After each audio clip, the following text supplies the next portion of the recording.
Hi, my name is Ben Parker, and I'm the Director of Technology at the Oklahoma Public School Resource Center, and I'm here to walk you through a video on Google Classroom.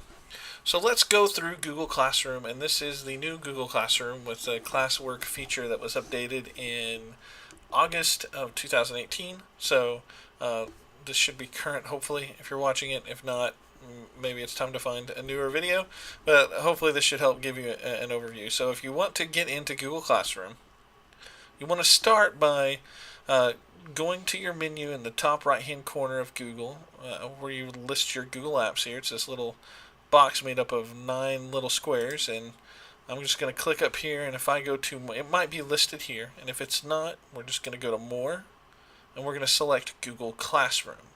Or you can go to just classroom.google.com, and it's going to pull it up. If you've never been here before, it's going to ask you if you're a teacher or a student, and you're going to obviously say you're a teacher. And then your district is going to have to confirm that you're a teacher by putting you in a teacher group in Google. So it's kind of just a security piece. You say you're a teacher, and then your district will add you in that group. Now, if you come up here to create a class, this is where you're going to start. You're probably just going to have a gray background. And it's got a little icon here if you've never been here before, and it's going to point up to this plus arrow where we can create a class. So I'm going to create a class just like this. Clicking on that create a class button, and it gives me options here. I can put in a class name and a section and a subject. I have a few things that are available to me here. But the only thing that's required is just putting in that class name. So if I put in the class name, I'll just say test class. I can put in my class name here, and I can hit create. Now, this is where we pause, because if I create a class, Google is also going to create a Google Drive folder and a Google Calendar to go along with this class. It's going to have the same name. So when we name our classes, we want to be specific as we possibly can. Algebra 1, third hour, 1819, right? So we want to be specific with our naming of our classes. So if you were to hit create, it's going to launch you into your first class. I'm just going to hit cancel because I've already created a class, and I'm going to go ahead and jump into it. So when you come into your Google Classroom, this is what you see, right? So up at the top, I've got 3 options: Stream, Classwork, and People. Stream, Classwork, and People. And then this used to be Stream, People, About. Google has changed this a little bit. So before it was, your assignments and your announcements and things all came in here in the stream view. Now if I go to classwork, it's just going to show me assignments and questions, and it's not going to show me those announcements. Makes it a little easier for me to find my work as a student and for you to see your work as a teacher that you're assigning. Okay. So on the stream page, I have a few options. You'll see I've got the name of my class, and it's got a background image, and I can select a different theme if I want to go with a different theme. I like basketball, so I'm just going to select that here. You see it changes even the color of my class based on my photo. You can even upload your own photo if you like, if you've got a specific photo you want to use. I also have this option here about my classroom where I can see things about my room. And typically it gives you your code, your class code. I love what Google has done here. It's a way for me to display this code. You can even go full screen. Typically if you use like Edmodo or any other online classroom, you copy that code down and you scribble it up on a whiteboard, and you got a bunch of them. This is just an easy way to display it to your students when they're joining. And I will show you how to get kids in your classroom here in just a bit. So I do have that about there. Up at the top, they've also added, this is new, a little cogwheel up here with my settings. So I can edit my class, the name of the class, the description, where do we meet, all that fun stuff. And then I can also get my code here, and then I can change this setting. So this is the stream setting. This is really important.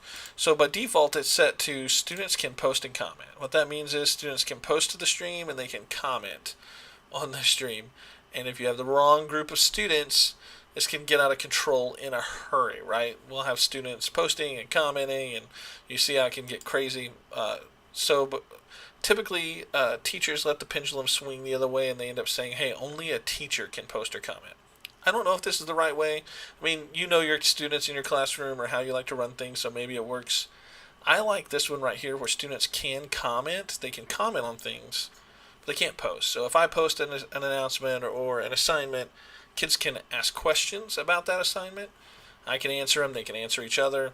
More importantly, we can have conversations as a part of our classroom, online conversations. And if you've been to any online college lately or any college classes online, what's going to happen is, your professor's going to say part of your grade is you comment X amount of times on this assignment or in this conversation. I think we need to be training kids now how to do that, so it's kind of important. And then I can choose whether I want to show deleted items on my stream here. Only teachers can view deleted items. So if I created an assignment or an announcement, I delete it. If I click this over, it's going to show me what I've deleted, just kind of grayed out so I can see what's there. And then I do have this example here for Guardians, or this setting here for Guardian summaries. So I can check that box on. If you do not see this box, you need to talk to whoever runs your Google Apps for your school, G Suite for your school, and just say, hey, what can I do to get Guardian summaries turned on for Google Classroom? And they can do that for you.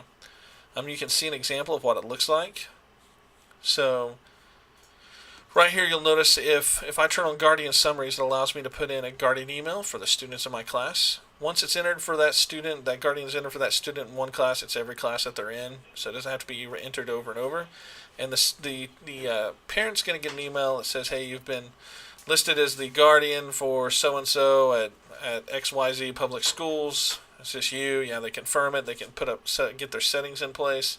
And then they can say whether they want daily or weekly summaries, and then it's going to email them what you've assigned and what they've actually done. You get to see that class activity as a parent. One of the things that we harp on a lot, school districts is parent communication, and so if I click this on, Google's going to do a lot of communicating with my parents for me to kind of help make things a little bit easier. So I'm going to close out of these settings by clicking the X up here in the top left hand corner. Okay. And this is my stream page. And at the bottom, I can hover over this plus button down here, and I can create an announcement. So announcements, hey, I can type in, whatever I want, but, maybe it is, hey, we were going to bring our science fair projects in on Friday, but it looks like it's going to rain. So we're going to do Monday instead, right? Like announcements. I can announce to all my classes at once, so I don't have to do it over and over again. Or I can, specific students, if I want to just announce things to a few of them, I can. And then I can attach things from my computer, from my drive, YouTube video, or a link. I can post it, or I can schedule it or save it as a draft and come back to it. Now Google is, big tech word, warning time, what they call device agnostic. And so they don't care what you use. They've got access to their apps, and they've got apps for that, right? So especially on mobile devices. So if your students have Google Classroom installed on their phones, then it's going to pop up a push notification that says, hey, here's an announcement, or hey, here's an assignment. And so they will have that to work with. And they'll also email the kiddos when you do announcements. So this is that home section, that stream section that you first come into. And then the other option I have here is I can reuse a post. So I can reuse announcements that I've already created. So if I've got kind of a template going, or I just want to modify one I've already used, I can do that. Okay. So the next section up here is classwork. So this is specifically for just assignments. So what happened here is we had people posting announcements and commenting, and students posting, and and you were just assigning a lot of work. And then I always say teachers don't know how much work they assign until it's time to start grading everything. As a teacher, you're rolling the cart out to the school like the milk crate full of papers that need to be graded, or maybe you got them in a bag, you take it home, you take over your living room table, or you put them on your kitchen counter, and it's set at that bar stool, and you just kind of take over the entire area, and you're grading all these papers, right? Maybe the living room floor, you're spread out, just trying to get everything graded. And you're like, man, I assign a lot of work. It's the same thing online. The more you assign, and the more that you add, you start looking. When you start looking for specific assignments, you go, oh my gosh, I assign a lot of work. So this way, it gives you some options here, an easier way to track just the assignments. So instead of, I wish Google would have done this differently. On the stream and in the old classroom, it was all a plus bubble down here. Now in classwork, to create something, it's up here. So I can click this button to create an assignment, and we'll get, or a question, we'll get into that. I can do Google Calendar, go see the calendar for my classroom, or go to the class drive folder for this classroom as well. So I'm going to hit create, and let's create an assignment. So I'm going to create an assignment here, and I'm just going to say it's for this class, it's for all students, but I can, once again, I can assign to specific students. So if I've got students who are falling behind, I can assign them extra practice work. It's not calling them out. It doesn't tell the whole class that those 2 kids got extra practice work, but those 2 kids will know that they got extra practice work. And if in my classroom we log into our Chromebooks and we go to Google Classroom, no one feels called out or different or weird, right? Like, I'm logging in just like everybody else, going to classroom, doing my work, right? It's also a way to challenge those students who may need, more because they're getting bored, or, it's a great way I can do group work. Hey, these 3 students are in a group, these 2 students are in a group, and I can assign group work this way as well. Okay. So I can put in a title. I'll just call this, test assignment. And then I can put in instructions. These are the instructions. And I think writing instructions for online assignments is really hard. And I think it's something that most people don't think about, but it can be difficult. So I can choose how many points this is worth. I can choose a due date. And so I'm just going to say, hey, this is due, August 30th, right? And the topic is going to be, I can go no topic, or I can create a topic. Topics are completely customizable, up to you. So, I can say, hey, it's science, it's whatever. You can name the topic whatever you want, and you see I can X this off and remove it. But topics are just a way for you to organize your work. So, Unit 1, Chapter 1, life cycle of a cell, if you want to go topic, whatever it might be, you can kind of choose how your topics lay out. It just makes it easier for your students and you to find announcements, right? So you can put those topics in. And then I can attach things from my computer. I can attach items from Google Drive. I can put in YouTube videos, and I can link to outside websites. So I'm going to click Google Drive, and I'm just going to find a document here that I can work with. Just to find one here. Hey, here's a training document I used at Pawhuska, so I'm going to add this. Okay. So when I add this in, by default, students can just view. It's a Google Doc, but students can just view this file, right? Now, if I click this little down arrow, students can edit the file. I can switch that. That would mean all the students in my class, all 5 of these people, are going to be editing the same exact document, which is going to lead to chaos, right? When you share a Google Doc with somebody, they're actually editing the doc you're using. So typically, what you want to do, if it's somebody, everybody's going to have their own copy of the doc to put work in, we're going to make a copy for each student. And so it's basically going to be student's first name, last name, dash, the name of the document. And so if I were to hit assign, which I'm going to go ahead and assign this here, it's going to make a copy in Google Drive for every one of those kiddos. So let's take a look. So I have this assignment now. I'm going to just click here and open up my class drive folder. Okay. So this is my drive folder opening up right here. And classroom, here's my classroom. And here is, I'm going to go to this list folder structure so it might be a little easier. And then here's the test assignment that I created today. And so if I double click this,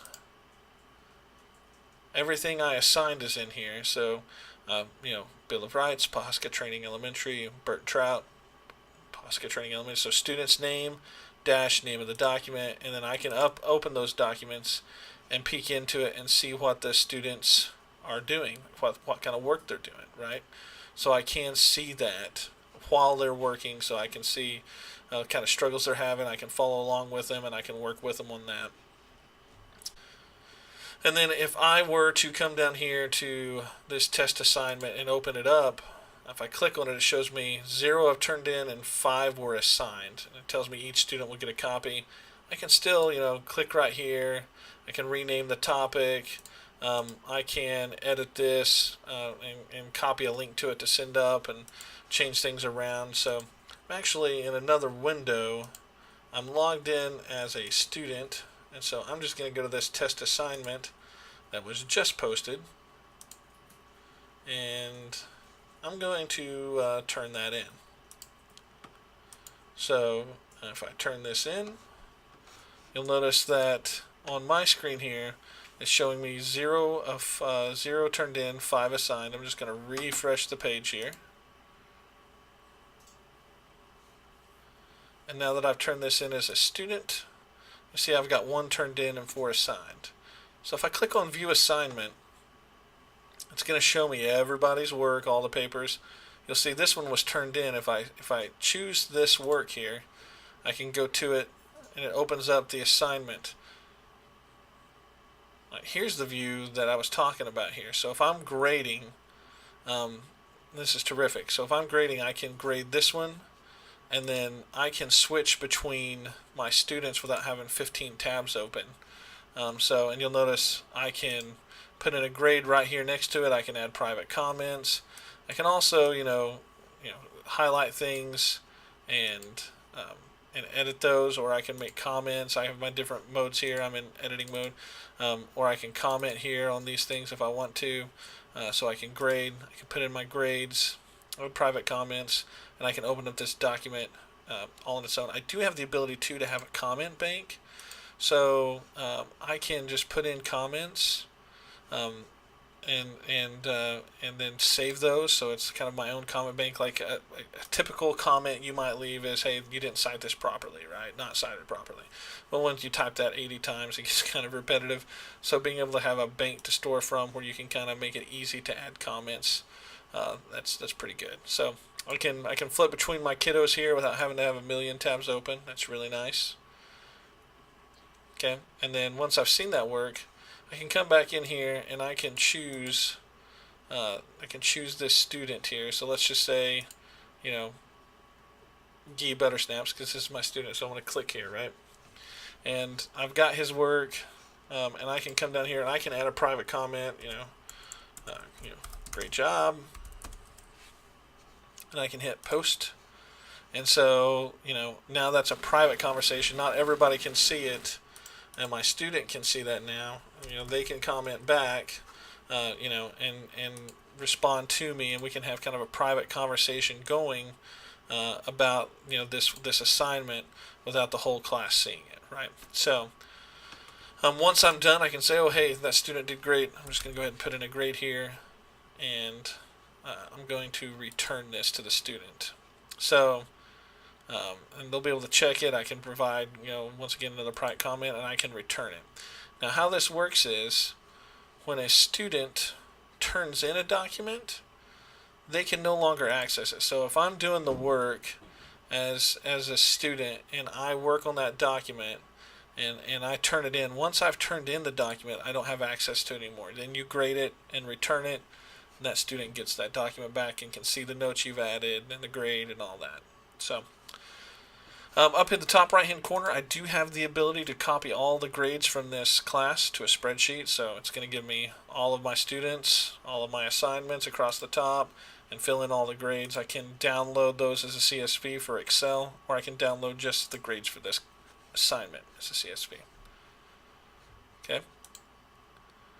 So I can come back here, I can email selected students. You want to remind some people, you can select students and email them, and then I can change the points here too if I need to. So instructions, I'm going to go back to my OPSRC class. It gets me back to my class here. We were in classwork. You can see 4 assigned, 1 graded now, 0 have been turned in past the one that was graded. and I can kind of track my work right here. And this last section is the people section. So the people section, this is where I can add my students. I can add students by just clicking right here and inviting them and just saying, hey, I can start typing in a name of a student that I might have, and I can say, okay, this student, invite. And it's going to invite them, then they have to join. Students can also go to just Classroom, go to Google Classroom like you did. When you hit the plus to create a class, they can hit the plus and join a class and put in your code, your class code. That we found, remember your class code was here in the About section. They can put in that code and join. And so I have my students in here. You'll notice I can select the students and I get actions. I can email those students at once. No keeping up with an email list because Google Classroom takes care of it for me. I can remove students. Or my favorite, if I let my students comment, I can mute them. I can say stop. No, this is not how we have conversations, right? And I can put an end to that. So I can mute students, right? And then I can also come in here and click on a student, and I can see their work. Hey, this was turned in. It was a little late. This is a test assignment that they finished. They got 100 on. I can see what's been returned with a grade, what's missing. The student has nothing missing. That's really great. So especially when I'm having conversations with a student, it's a great way. If they've got 2 or 3 missing assignments, I can go to that missing view and say, hey, you're missing these 3 things. That's the reason you're behind in this class. You think you could, take care of that for me? And so it's a great way to kind of see that overall view of all your students. So I do have that option. And then I can also, this is where I'd invite those guardians. So if I had a guardian for this student, I could type in their email here and invite them. You'll notice if I had guardians who've accepted, I could click this button and email all of my guardians at the same time. So all the parents, one button, one email. This again makes it a lot easier to keep up with your parents and communicate with them. At the top, I can add other teachers. Why would we add other teachers? One, you might add administrators so that they can look at what you're scheduling, and maybe you don't have to do lesson plans. That would be awesome. Or maybe you add special ed teacher. You have students on an IEP, and that teacher can log in, see what you've assigned. You don't have to have the 100 phone calls back and forth about what a student's working on or all the emails. They can just log in and look. Or maybe they can even, since we can differentiate and assign to just 1 or 2 students, they can log in and modify an assignment for you for a student who's on an IEP. So we do have that available for us as well. So in the top left-hand corner, you can see I have this hamburger menu here, and if I click on that, I can go back home and see all my classes. Or I can jump to my calendar and see what's due and when it's due. You see here's the test assignment, and I can even do by class. Your students have this view as well. I can jump into my individual classrooms. Or, if I'm done with a class, let's say there's a class I'm not using anymore, I can archive that class.